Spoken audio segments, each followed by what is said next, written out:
Shalom, selamat pagi Bapak Ibu Saudara-saudara kasih Tuhan.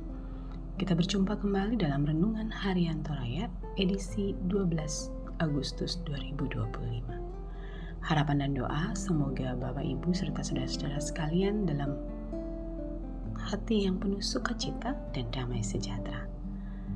Mari kita mengawali hari ini dengan kembali belajar firman Tuhan. Namun sebelumnya mari kita berdoa. Allah sumber hidup dan kehidupan kami bersyukur dan terima kasih buat kasih dan karunia-Mu. Terima kasih buat hari ini Engkau telah membangunkan kami di pagi ini, dan kami hari ini akan belajar kembali firman-Mu. Urapi kami dengan kuasa Roh Kudus-Mu ya Tuhan, karena sesungguhnya kami sudah siap untuk mendengarkan. Di dalam nama Tuhan Yesus kami berdoa kepada Bapa di sorga. Amin. Pembacaan kita terambil dari kitab Ibrani pasal 11 ayat 17 sampai 28. Firman Tuhan berbunyi demikian. Karena iman, maka Abraham tak kala ia dicobai, mempersembahkan Ishak. Ia yang telah menerima janji itu, rela mempersembahkan anaknya yang tunggal, walaupun kepadanya telah dikatakan, keturunan yang berasal dari Ishaklah yang akan disebut keturunanmu. Karena ia berpikir bahwa Allah berkuasa membangkitkan orang-orang sekalipun dari antara orang-orang mati. Dan dari sana ia seakan-akan telah menerimanya kembali. Karena iman, maka Ishak sambil memandang jauh ke depan, memberikan berkatnya kepada Yakub dan Esau. Karena iman, maka Yakub ketika hampir waktunya akan mati, memberkati kedua anak Yusuf, lalu menyembah sambil bersandar kepada kepala tongkatnya. Karena iman, maka Yusuf menjelang matinya memberitakan tentang keluarnya orang-orang Israel dan memberi pesan tentang tulang belulangnya.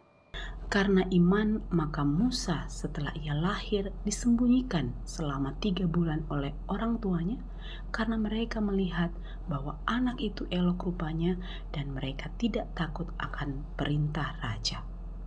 Karena iman, maka Musa setelah dewasa menolak disebut anak putri Firaun, karena ia lebih suka menderita sengsara dengan umat Allah daripada untuk sementara menikmati kesenangan dari dosa.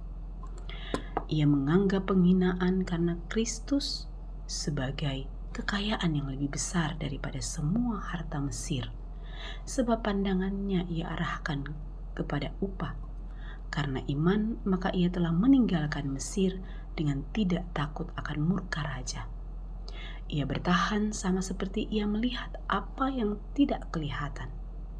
Karena iman, maka ia mengadakan Paskah dan pemercikan darah supaya pembinasa anak-anak sulung jangan menyentuh mereka. Amin. Tema renungan kita di hari ini, lebih suka sengsara.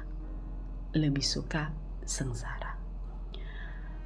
Pernahkah saudara mengalami situasi dan kondisi yang di sana pilihan-pilihan yang ada begitu sulit?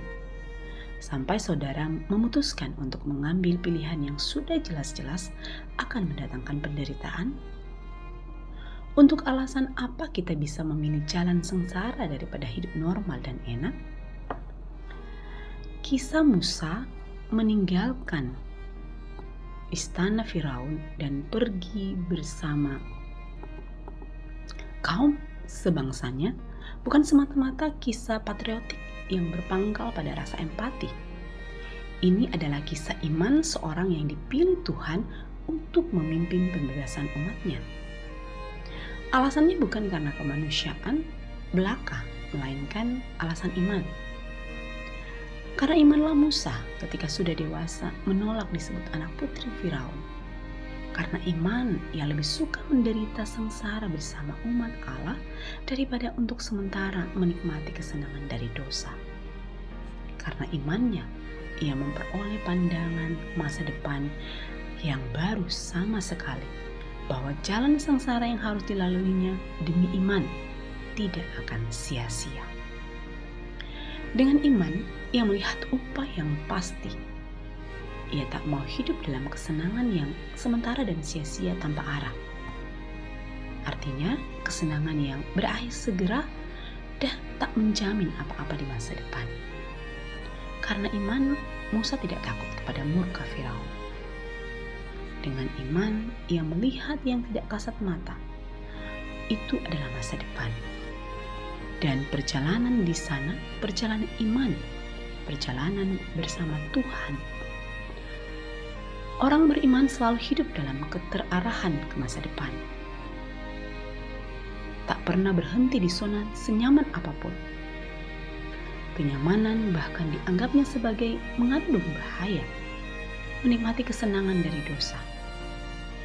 Hidup orang beriman selalu bergerak mengemban tugas atau misi, yakni tugas bersaksi dan melayani, yakni bersaksi tentang perbuatan Allah yang membebaskan dan melayani kasih Tuhan kepada dunia, kepada segala makhluk.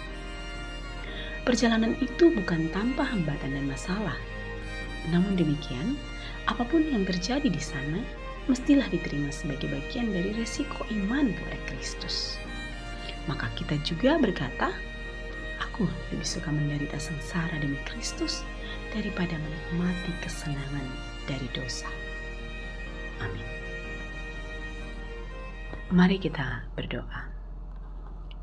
Ya Tuhan, kami sudah mendengarkan firman-Mu yang mengajar kami tentang bagaimana iman Musa lebih suka menderita sengsara bersama umat Allah daripada menikmati kesenangan dari dosa. Karena kami percaya, karena iman kepada-Mu, kami memperoleh pandangan masa depan yang baru, yang tentu tidak akan sia-sia. Karena itu Tuhan, biarlah kami terus berpengharapan, terus beriman, untuk terus meyakini bahwa Engkau selalu menuntun menyertai. Dan dengan iman pula kami akan terus sampai akhir hidup kami. Terima kasih Tuhan untuk hari ini. Apapun yang kami kerjakan, apapun yang kami lakukan, Engkau berkati. Atau apapun yang kami alami dalam segala setiap pergumulan hidup kami, Engkau yang berperkara. Lewat iman kami percaya Engkaulah sumber segala sesuatu. Karenanya itu Tuhan, berkati kami, tuntun kami, dan beri kami kekuatan untuk menjalani hari-hari hidup kami yang terus beriman kepada-Mu. Ini doa kami ya Tuhan. Di dalam nama Tuhan Yesus kami berdoa kepada Bapa di sorga. Amin. Bapak Ibu saudara-saudara sekalian, demikianlah rehat kita di hari ini. Selamat berkarya, Tuhan Yesus memberkati.